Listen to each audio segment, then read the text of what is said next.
Бас энэ мэрэгжлийг сонгосныгаа бас өөрийнхөө настай бас холбодог. Миний нас гэсэн нь хор шааргүй 50 уучламтгай ер нь бол 45-аас хойш их сайхан нас байдаг юм байна. Тэгээ би бас энэ бүгдийг хүлээцтэй энэ бүгд ажил дээр ч гэсэн ямарваа нэгэн болохгүй бүтэхгүй юмд айгу уужуу ханддаг. Дээрээс нь сураж авчих гэсэн сэтгэлтэй байдаг болохоор манай хамт ажиллагчтай бас дуртай байдаг. Миний ээж хоёр эрт нас орсон болохоор ш тэр мөй би одоо энэ мэрэгжлийг юм хожуу эзэмшиж байгаа. Одоо энэ мэрэгжлэр ажиллаж байгаагаа хувь тавилын юм болов гэж боддөө шүү дээ. Тэгээд ямар ч байсан би бол буянтай л ажил гэж боддгийг. Би бол анх орохдоо бол бас тэгж бодоагүй. Гэхдээ одоо ингээд сургууль намын сураад өдөр болгоо ажиллаад ирэхлээр бас хөгжүүлээ харилж штэ. Өрөвдөлтмөө. Ер нь бол би буянтай л ажил гэж бодож хийдгийг.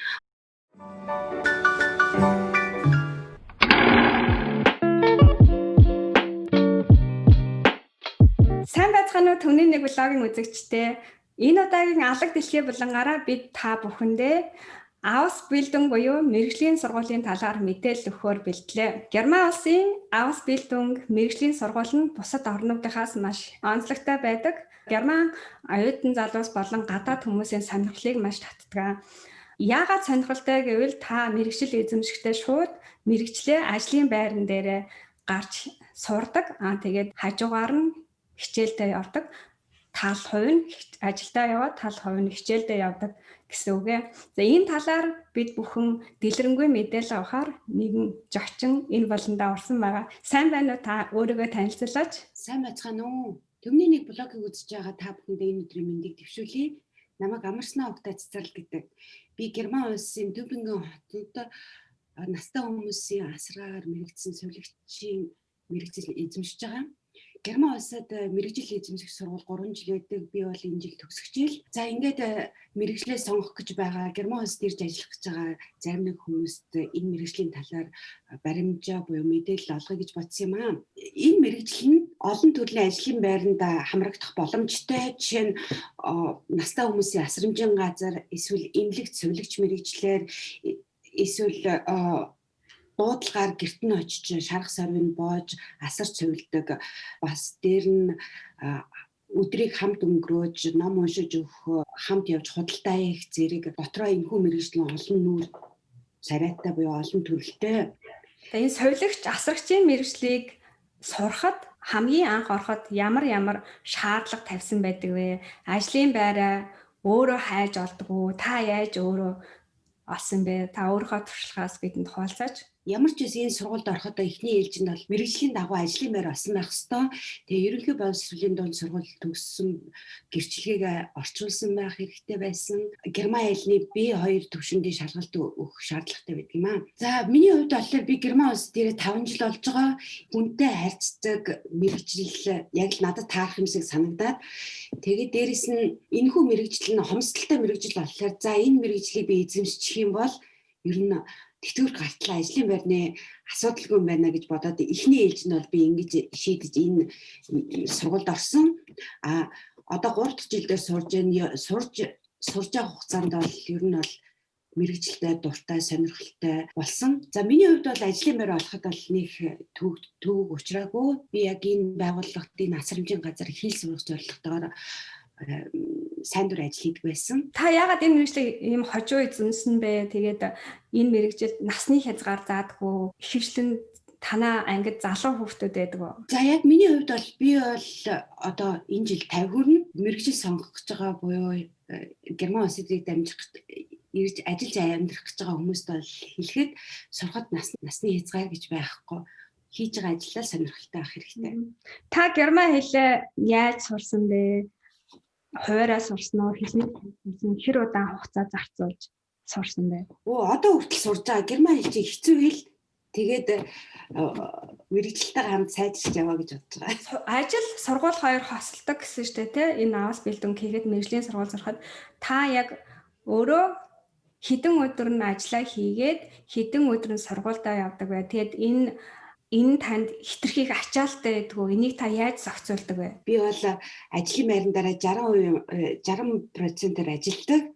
үлдсэн 40% нь сургуульд явдаг. Сургуульд явсан өдрүүд бас ажлын цаг тооцогддог. Мэргэжлийн сургууль сурдаг хүмүүсийг тэтгэлэг үзүүлээд цаанаас нь цалин олгодог. Тэгээд тэрний хэмжээ нь танд амьдрахад хангалттай байдгүй. Би болохоор баг хүдэг амьдардаг. Сургууль одоо явж байгаа сургуулийг маань улс тэтгдэг. Одоо үнгүй явдаг гэсэн. Зүгээр би одоо ажилласан 60%-ийнхаа ажлын хөлс гэж одоо 1000-аас дээш евро авдаг. Тэгээд тэрүүгээрээ бас болгооддаг. Хичээл дээр ямар хичээл үндсэн хичээлүүд ордог вэ? Бид нар болохоор хүний анатомоос ахуулаад төрөл бүрийн өвчин, одоо зовир, ямар терапи хийгдэх үү гэхэл Монголын анагаахын дунд сургууль шиг бүхэл мэргэжлийн хичээлүүд орно. Дээрээс нь эрх зүйн хичээл орно, герман хэлний хичээл орно, бас компьютер хичээл ордог. Эрх зүйн хичээл ингээ хуулийн хичээл яагаад орд юм бол? Хүн настай болно, нас ахин, өндөр наслан гэдэг чинь яг л хүүхдтэй адилхан болчихно. Тийм учраас тэдний хүний эрх зүйн талаарх бүх юмыг одоо хуулиар зохицуулагдаж өгсөн байдаг.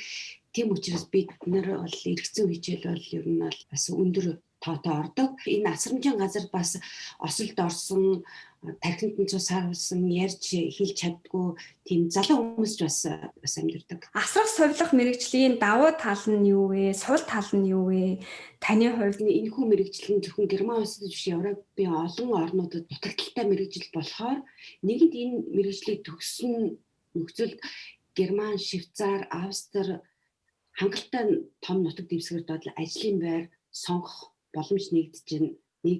Германд яг миний ажилладаг газар одоо энэ настай хүмүүсийн асрамжийн газар бол хангамж зайн, бэйли, гар ариутгагч, хоол хүнс, одоо ахуйн орчин бол маш өндөр, шаардлага өндөртэй, хангамж сайтай байдаг. Тэр нь бол би давуу тал гэж хэлнэ. Энэхүү мэргэжил нь хүнтэй хайрцдаг, бас хүний зовлон жаргалыг хуваалцдаг талаараа бол их буянтай мэргэжил гэж бодож явдаг юм аа. Хэцүү буюу бас сүдэртэй талан гэвэл энэхүү мэргэжил нь хүнд мэргэжил тооцдог боловч цалин бүнлөө нь бол тийм ч хангалттай өндөр биш гэж яригддаг. Мэргэжлийн сэтгэл санааны бэлтгэлтэй байх хэрэгтэй. Яагаад гэхээр үхэлтэй бид нар бол өдөр болгон нүүр тулдаг учраас ачаал ихтэй. Зарим нэг нөхцөл бид бол асар их илүүдэл жинтэй хүнийг асардаг. Тэр нь бол бие хүчний ачаалалтай бол ер нь бол төвчээр заасан буянтай мэргэжил гэж би товчхон хэлээ да. Та өдөрт хэдэн цаг ажилладаг вэ? Ажлаасаа гадуур та юу хийдэг вэ? За бидний мэргэжил бол хүнд мэргэжил тооцогддог. Тийм учраас өдөрт бид нар 6 цаг 3 ээлжээр ажилладаг. 6 цаг нэг ээлж нь болохоор 6 цаг ажилладаг. Та түрүү хэлсэнд миний ажлыг ачаалалтай. Тэгээ та хичээлдээ авдаг, ажиллаа хийдэг. Та танд чөлөө цаг гардаг уу? Та чөлөө цагаараа юу хийж өнгөрөөдөг вэ? Эхний ээлжинд би бол ажилдаа дуртай. Тийм учраас бол ачаалалтай ч гэсэн бол өдөр хурдан өнгөрдөг. Ер нь тэгээд хоёр ижлэхэн хүн байдгүйтэй адилхан хоёр ижлэхэн арчилгаа сувилгаа гэж байдаг. Хүн болгон өөр байдаг болохоор өдрийн 6 цаг маань асар хурдан өнгөрдөг. Миний мэргэжил ачаалалтай боловч би ажлын ачааллыг ажил дээр орхиж ажил амьдрал ер нь баланс барих гэж л хичээдэг те. 7 хоногийн 3 удаа гүйж одоо ер нь тархин амраадаг.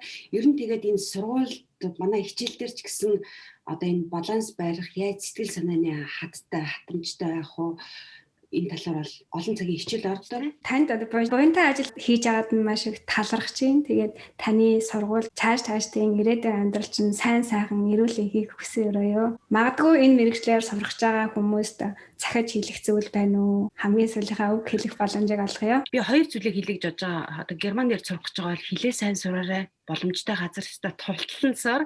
Хоёр дахь нь болохоор хүн болгон мэргэжил ялахгүйгээр эрүүл мэндийн боловсралтай байх хэрэгтэй. Хэрвээ мэргэжил сонгох гээд бодож байгаа хүмүүс бол энэ мэргэжил ер нь бол ирээдүйдээ дутагдaltaй мэргэжил бас буянтай мэргэжил гэж зөвлөж байна. Энэ мэргэжлийг сонгох гэж байгаа монгол хүмүүст би зориулаад бас санал болгомоор хин нэгэн залуу хүн, зоригтой хүн энэ мэргэжлийг сайн сураад Монголдо яг ийм асрамжийн газар, асаргаа сувилгааны газар нээх бас хэрэгтэй. Энэ бол зөвхөн Германч гэхгүй Монгол бас хэрэгтэй мэргэжил. Энд зөвхөн настай хүмүүс биш, дээрэс нь осолд орсон, асаргаа шаардсан асар их хүмүүс бас байгаа. тэд бүхэнд мэрэгжлийн үйлчилгээ одоо хүргэдэг тийм байгууллага бол бас л Монгол хэрэгтэй байгаа гэж би бодож байгаа. Жишээ нь гэхэд энэ Альцхаймер зөнөх өвчин бол зөвхөн настай хүмүүс тохиолддог биш, бас залуучсан одоо 40-тэй хүн тохиолдож, 50-тай хүн тохиолдож, энэ бүх хүнд ч бас асаргаа хэрэгтэй. Яг мэрэгжлийн асаргаа хэрэгтэй. Хоёрд хэвтрийн хүмүүс байна. Жишээ нь хэвтрийн хүмүүст бол цоорно гэсэн асуудал асар хүндрэлтэй асуудал байдаг.